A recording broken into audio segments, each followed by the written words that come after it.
Facebook लाईव्हच्या माध्यमातून माझ्या सर्व मित्रपरिवारांना सप्रेम नमस्कार.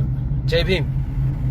आज एक गोड बातमी आपल्याला शेअर करावी यासाठी या फेसबुक लाईव्हच्या माध्यमातून आपल्याशी संवाद साधतोय.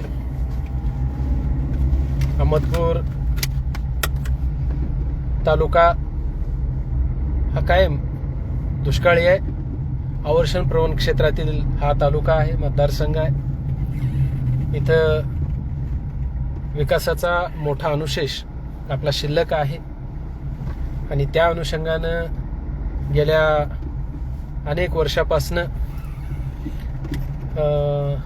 सम्राट मित्रमंडळ आणि अहमदपूरकरांची एक महत्त्वाची मागणी या ठिकाणी प्रलंबित होती. साधारणतः अहमदपूरच्या आरोग्याचा जो प्रश्न आहे तो आरोग्याचा प्रश्न अतिशय महत्त्वपूर्ण आहे. कारण अहमदपूर येथे जे ग्रामीण रुग्णालय आहे त्या ग्रामीण रुग्णालयावर खूप मोठा ताण आहे.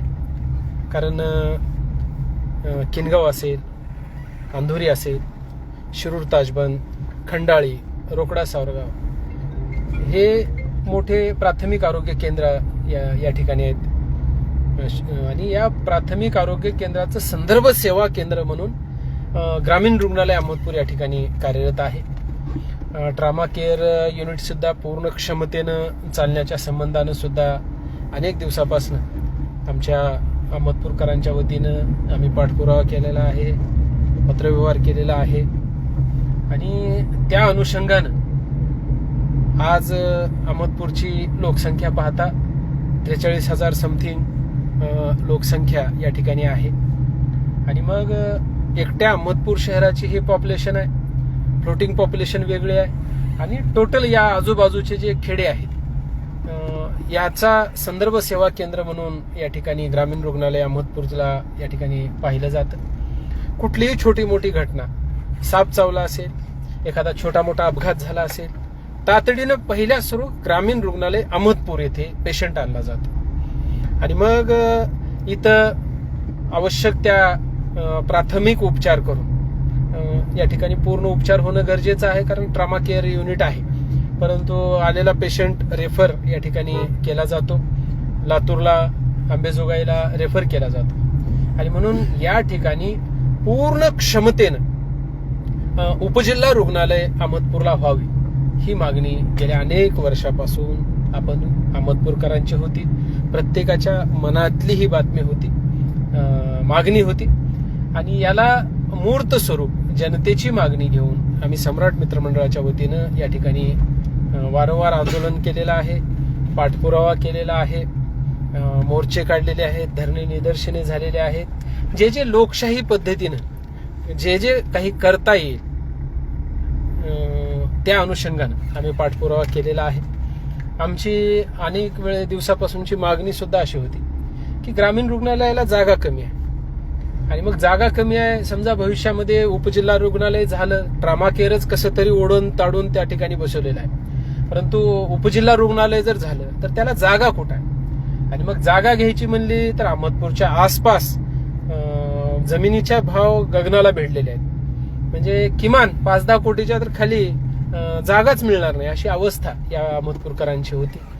आणि मग एवढे पैसे आणायचे कुठून वगैरे हे सगळे गोष्टी प्रशासनाकडल्या सुद्धा अडचणीच्या होत्या.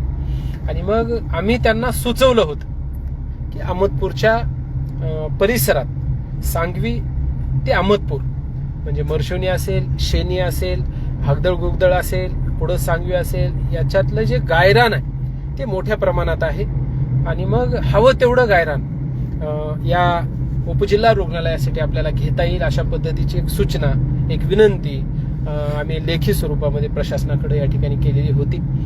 आणि मग त्यासाठी सुद्धा प्रशासनानं एक सकारात्मक अशा पद्धतीचे पाऊल या ठिकाणी उचललेले होते. तसे वेळोवेळी पत्रव्यवहार सुद्धा आमच्याशी या ठिकाणी झालेले आहेत. आणि मग उपजिल्हा रुग्णालय निर्मिती करायची तर पहिल्या सुरू जागा हवी होती. आज जागेची टीम, एक चांगली बातमी या ठिकाणी देतो, लातूर येथून जागा बघण्यासाठी टीम या ठिकाणी आलेली होती.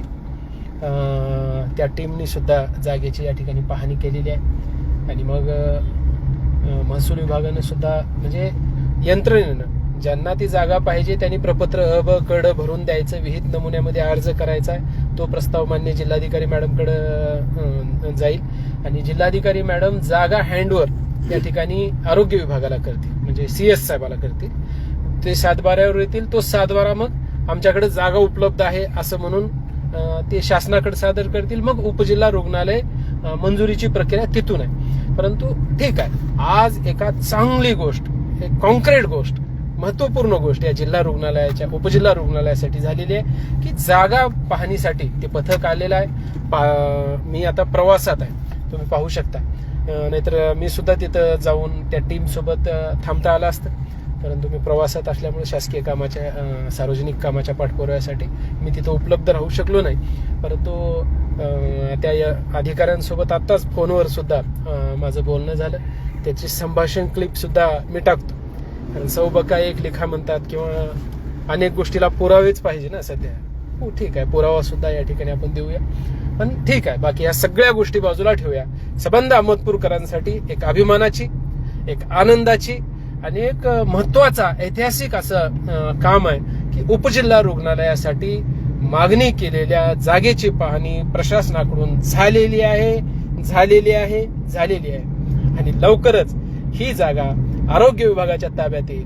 आणि म्हणून माझी एक टॅगलाईनच आहे की प्रयत्न करत राहायचं. एखादं काम करण्यासाठी पदच असावं किंवा पैसेच असावं याच्यापेक्षाही तुमची त्या कामाविषयी निष्ठा आहे का, त्या कामाचा पाठपुरावा कसं करता, हे खूप महत्वपूर्ण आहे.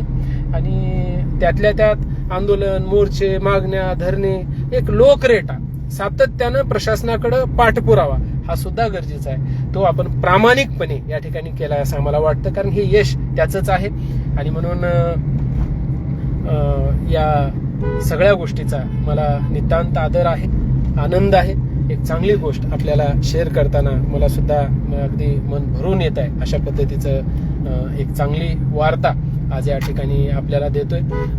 उपजिल्हा रुग्णालयाच्या अनुषंगानं काय परिणाम होईल तर डॉक्टरचा स्टाफ या ठिकाणी वाढेल, मोठमोठ्या शस्त्रक्रिया आपल्या या ठिकाणी होतील, मोठी बिल्डिंग या ठिकाणी होईल आणि आलेला पेशंट जे लातूर, अंबेजोगाई किंवा खासगी रुग्णालय हे जे आहे हे सगळं आता बंद होऊ शकेल केव्हा, उपजिल्हा रुग्णालय चालू झाल्यानंतर. आणि म्हणून ठीक आहे, यातून अहमदपूरकरांना, अहमदपूर तालुक्यातल्या लोकांना सुद्धा ही सेवा या ठिकाणी जर मिळाली तर याच्यापेक्षा आणखी मोठं काम काय. आणि म्हणून मी सम्राट मित्रमंडळाच्या वतीनं जो सातत्यानं आम्ही पाठपुरावा केलेला आहे त्याला हे छोटंसं यश असं म्हटलं तर या ठिकाणी धाडसाचं ठरू नये.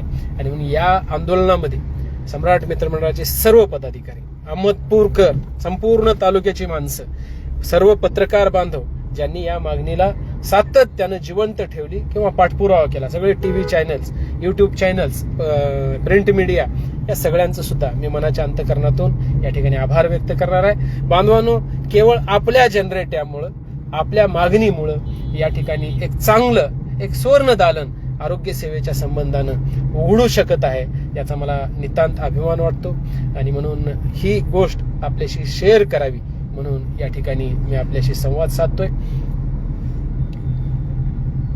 आणि ते टॅगलाईन सांगायचं राहिले आपल्याला, सामर्थ्य आहे चळवळीमध्ये, सामर्थ्य आहे चळवळीमध्ये जो जो करील तयांचे, सामर्थ्य आहे चळवळीचे जो जो करील तयांचे, अशा पद्धतीची भावना या ठिकाणी मी व्यक्त करतो.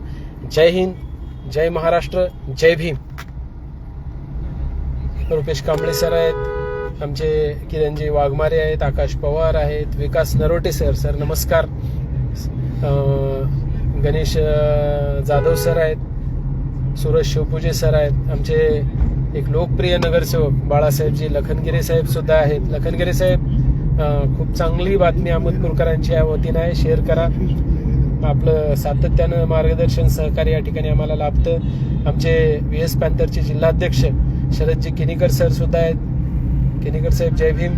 एक चांगली महत्वपूर्ण या ठिकाणी बातमी आपल्याशी शेअर करावी म्हणून या ठिकाणी फेसबुकला आलेला आहे. आमचे लोकप्रिय नगरसेवक बाळासाहेबजी आगलावे साहेब हे सुद्धा या ठिकाणी आहेत. राधेश्याम काबलियाजी ते सुद्धा या ठिकाणी आहेत. सगळे माझे मित्रपरिवार सातत्यानं या सोशल मीडियाच्या माध्यमातून आपण संपर्कामध्ये आहोत. अशाच पद्धतीनं नवनवीन ज्या काही विकासाची गोष्टी आहेत त्याच्या संबंधानं आपण चर्चा करत राहूया. प्रदीपजी आहेत, हाडोळतीकर बघा, चांगला विषय आहे. आणि रूपसेन कांबळे सर, जय भीम. प्रदीपजी, आता असंख्य मित्र जोडतील. या सगळ्यांना या ठिकाणी मी मनपूर्वक शुभेच्छा देतो. बांधवांनो, एक चांगली न्यूज या निमित्तानं आपल्याला देऊ शकलो. पुन्हा एकदा आणखी एखादी कुठली नवीन बातमी, विकासाचा कुठला विषय घेऊन आपल्याशी संपर्क साधतो. तोपर्यंत थांबतो. जय हिंद, जय महाराष्ट्र, जय भीम.